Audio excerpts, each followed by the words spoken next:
Bad Larry. What's up, everyone? Welcome to the Bad Larry Kingdom. I'm your host, Bad Larry.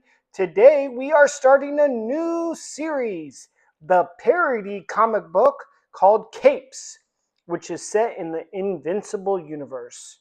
Robert Kirkman, creator of The Walking Dead and the Invincible comic book series, is the book's writer here and creator.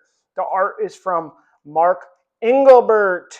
I gave the cover a C- rating because it is issue number 1. Come on, make that thing bombastic. The cover art is kind of boring for a first issue. This story opens on a villain named Medallion. This character is a parody of the Green Lantern concept.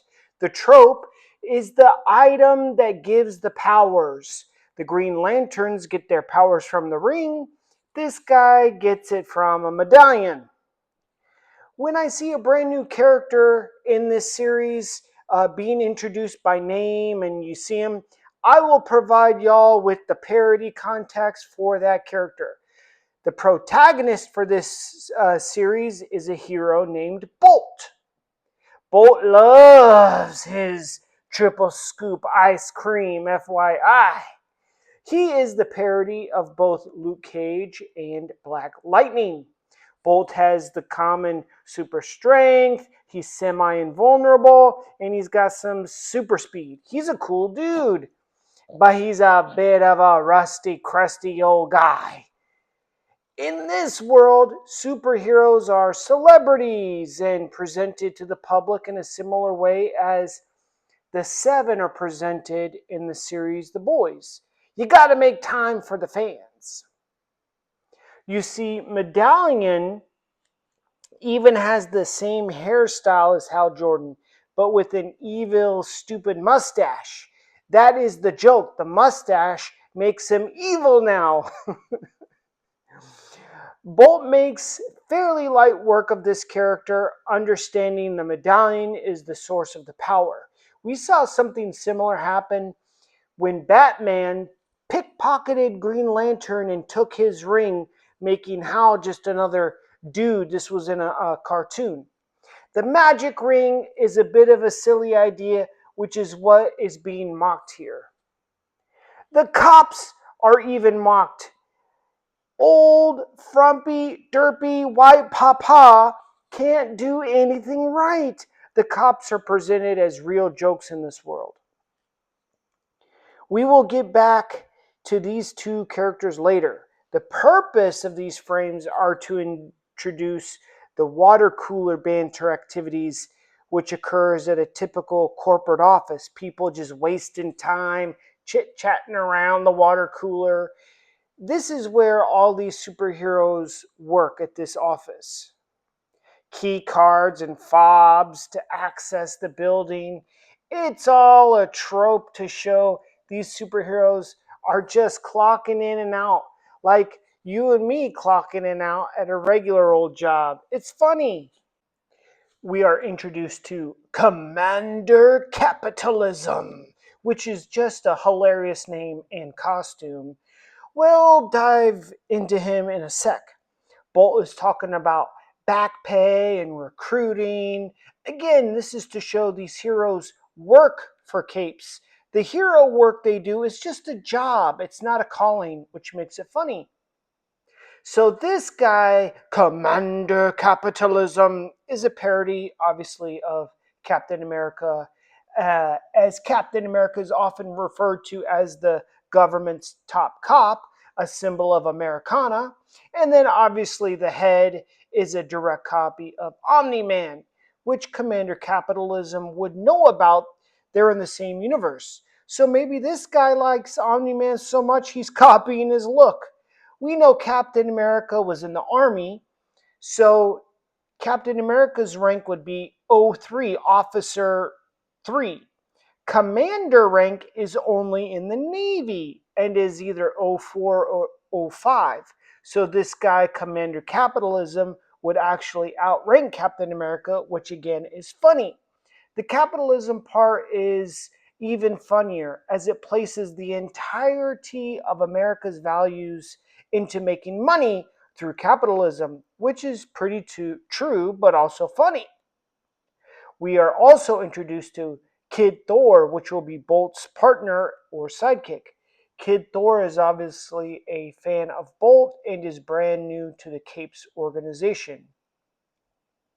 Kid Thor is an interesting character. He's a parody of Thor, but instead of being the sexy, huge, super cocky ladies' man who always is the main character, this Kid Thor is a sidekick.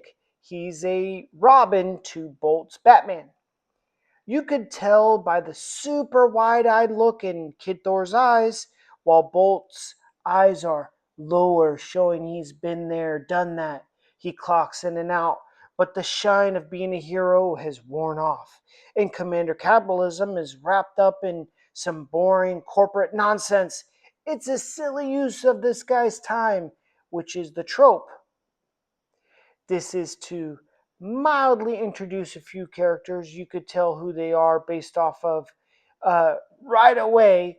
This is just to show this office is full of all types of different superheroes, just like a regular office that has different job titles. Like you got the corporate lawyer, you got the corporate accountant, you got business executives. These are all different people that work in an office. We're introduced to Big Brain. He's a founding father of the Capes organization, along with the Meteor Twins, which we'll see shortly. Big Brain is a parody of three characters: MODOK, the leader, and Professor X. He has or had mind control powers and a big old dome. Anyway, the point of the company is they're losing money, okay? If there's peace and quiet, the Capes company doesn't get paid or funded by the government. So, what the company needs now is a big enemy or a threat or a disaster to fight against. This is foreshadowing. All of a sudden, we see a hero stumbling into the lobby, seemingly in real bad shape. The receptionist, I think, is just that, a regular old human lady. She's screaming for help. Commander Capitalism is shocked at what he sees, for good reason. It is Captain Cosmic, apparently returning from the dead. 15 years ago, this dude just disappeared.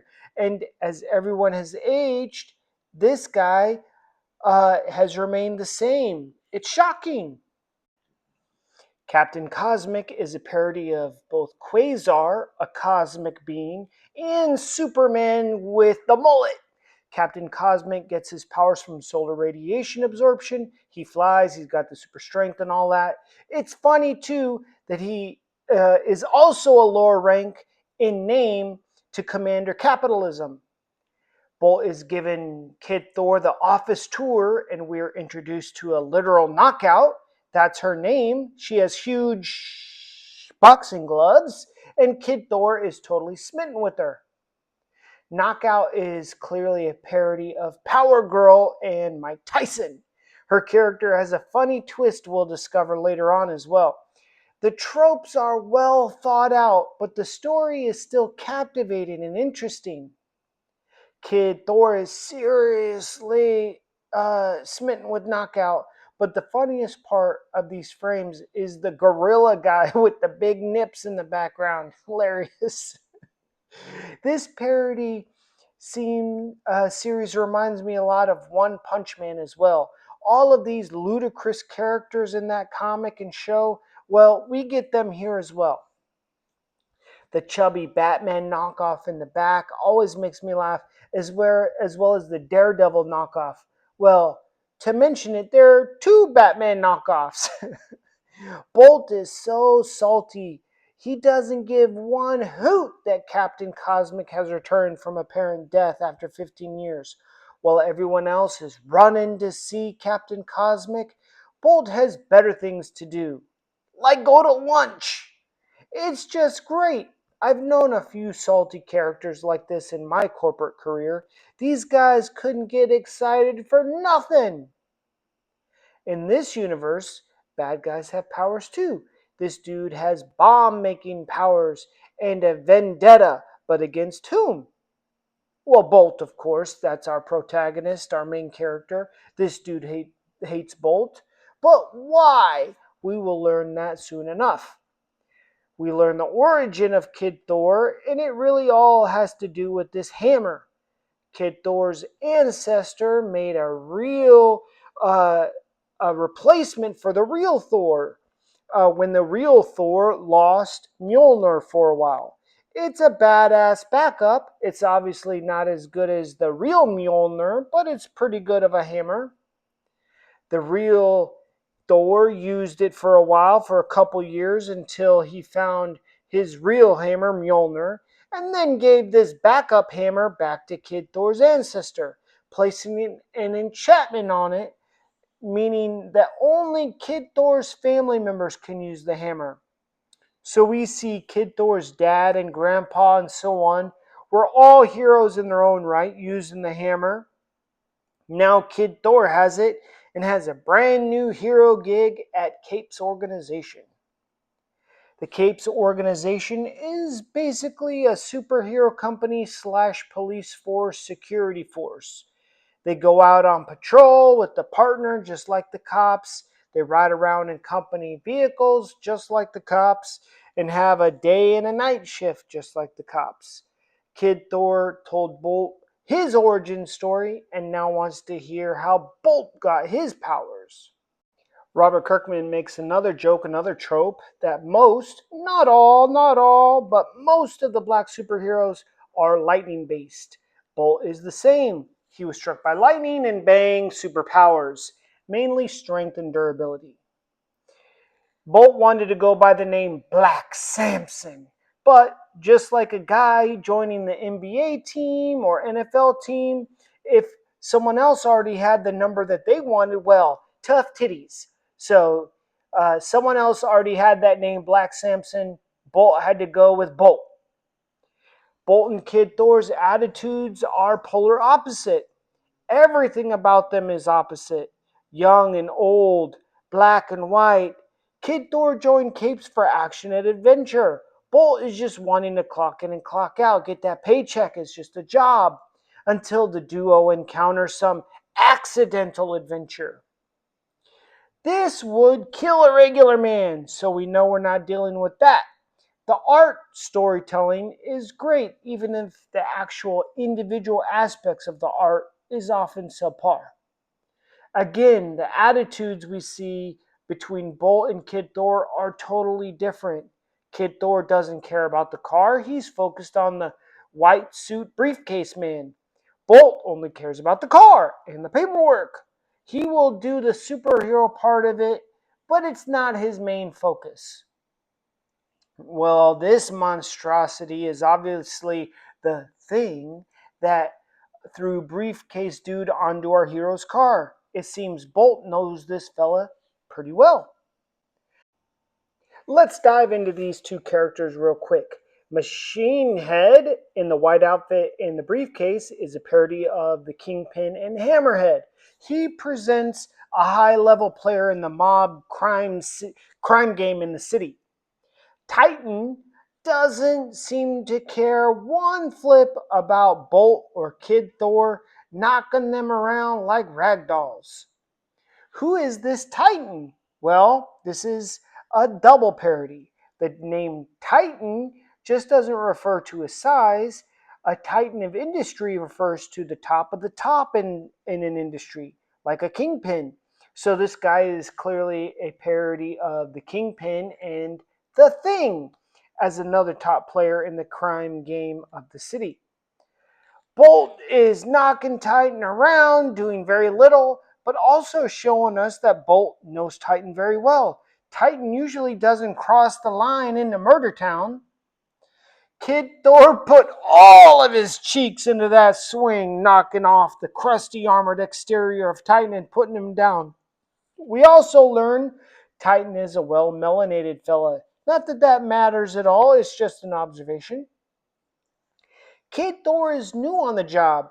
He showed his partner Bolt that he can do the hero stuff, but doesn't know the protocol stuff. Time to fill out some paperwork. We move back over to the Capes organization and we learn about Big Brain regaling us with the story about Captain Cosmic's whereabouts. 16 years ago, the Capes organization fought this giant crocodile enemy named Chronodile. And during that battle, that's when Captain Cosmic vanished. Who is this Chronodile? Well, let Bad Larry school you up. Chronodile is a parody of King the Conqueror and Killer Croc. Chrono is Latin for time, which ties into King the Conqueror being a time jumper, just like this guy. And the dial part, Chrono Dial, is, and the look obviously references Killer Croc. So this enemy is a real big deal. These two frames serve two purposes. We learn Chronodile has killed a lot of Capes heroes slash employees 16 years ago, so this dude is serious business. Number two, we also see what is essentially a corporate meeting. The heroes all sitting in chairs like business underlings. It's funny. It doesn't look heroic, it looks corporate and boring, and that is the point. We will see multiple meetings like this in future issues, and you will think, is this the same image from last issue? That's the point. In corporate meetings, people always sit in the same spot. They look the same, they act the same. The meetings in corporate America are supposed to progress the company forward, but it's really all about maintaining the status quo, which in this setting is funny. Oh, we also learn like a regular police station, there's a day and a night shift. I pointed that out earlier, but it just reinforces that. Kid Thor, the new guy, underestimates Chronodile. The old crusty bastard Commander Capitalism puts him right in his place. Chronodile is the real deal hero killer. Better watch that mouth, boy. The rigmarole level here is super high. The clocking in and clocking out just keeps reinforcing the trope that these guys are just very colorful mall cops working for the man. The banter between Bolt and Commander Capitalism shows they're friends outside of work, which is important because that's not the case with everyone, just like in a real office. You know what you won't see in a real office? This lady in this outfit walking around, or should I say, lack of an outfit. I wonder why her costume is like that. Well, this lady is named Clairvoyant. Another name and character double parody. Obviously, someone who is clairvoyant can see the future or has some sort of mental ability, hence her name. Robert Kirkman just split the word into two words, making it her name. Her looks and her outfit and powers are a parody of Jean Grey, Marvel Girl. But Kirkman revs up the trope to 100%. You know, Jean Grey was always with Cyclops, but she was always a bit too flirty with Wolverine sometimes. And even sometimes give him a little smoochy smooch. Just keeping him edged up. You know what I mean. So Kirkman took that flirty part of Jean Grey and turned her into a corporate climber, hyper focused on her sexuality with those who have power in the company, you know. She's trying to move up that corporate ladder. It's funny, but as a Cyclops superfan, I hate to see my girl Jean Grey being disrespected like that. I mean, she isn't even trying to hide it, any of it. She's telling everyone husband's out of town. She wants that Ed and Marshall Meteor twin sandwich, if you know what I mean. Who are these two guys, the Meteor twins? Well, we got Ed Malone, the Baldy, and Marshall Winslow. They have the exact same powers. Their costumes are the same. They just have inverse colors of each other and are a parody of the Wonder Twins. These dudes must stay within 30 feet of each other at all times or they start to lose powers. 30 feet is super close. And after a while, you'd be super annoyed at the other guy. There's no alone time ever. We move over to what looks like a giant robot monster man just chilling in a prison cell. Looks super close at that chest symbol. If you think you know what it is, well, you're right. Old monster, huge monster man, robot, just been sitting there like that for ages when all of a sudden he gets up. Why though? Is he doing this on his own or is he being manipulated by someone else? Good question. Keep all that in mind. This monster just completely annihilates the wall, showing he could have escaped at any time. So why wait? Why escape now? It's Night Crew at the Capes organization. Who do you think these two characters are parodies of? It's fitting that they're on the Night Crew as well. And we move to the Big Brain's office. Looks like a lot of powers are going on in there. Big Brain stealing Professor X's green suit look and the fingers to the head trope as well. He's really using a lot of that big brain power on something. What do you think it could be? I mean, we know, right? We know it's the big ass robot monster man breaking out of the jail cell. That's all it could be. In this run, we often are drawn into regular life scenes with this initial shot of Bolt's house or someone else's house. It's the normality of it. It's just a regular house in a regular neighborhood. It just shows Bolt's a regular Joe. He just has superpowers. His work buddy likes to come over once in a while and shoot the breeze and have dinner with the fam. It's all normal stuff. We don't get to see that at all in regular comics, and it's funny. Commander Capitalism reinforces the American machismo misogyny trope, being overly offended that Bolt sometimes does the dishes. The look, the outfit, the name, the mustache, it's all an exaggerated trope of the past American machismo man that just feels off nowadays, but it's still funny. The fact that he throws the word slave in there is just the cream on top of an already pretty high offensive sundae. It's hilarious. And right before Bolt's wife really gives Commander Capitalism a good old tongue thrashing, the news reports there's a massive jailbreak. The news reinforces that we're in the Invincible universe by naming off other hero groups we are already familiar with, like Guardians of the Globe. This obviously occurs before Omni-Man kills off that group solo. What's also funny is the two old crusty employees of Cape's organization have no interest, zero interest, getting back into their costumes and going out to catch the villains. They both say it's a job for night shift. Pass it on to the other guy. This attitude is so hilarious to me. It's like two old crusty cops. They're only doing their job when they're clocked in and on their shift. After that, it's up to someone else to do the work. It's not very heroic at all, but it's funny as hell. Make sure to leave a comment if this Capes comic series is funny to you or not. Hit the like button, subscribe, and I'll see you real soon. Peace.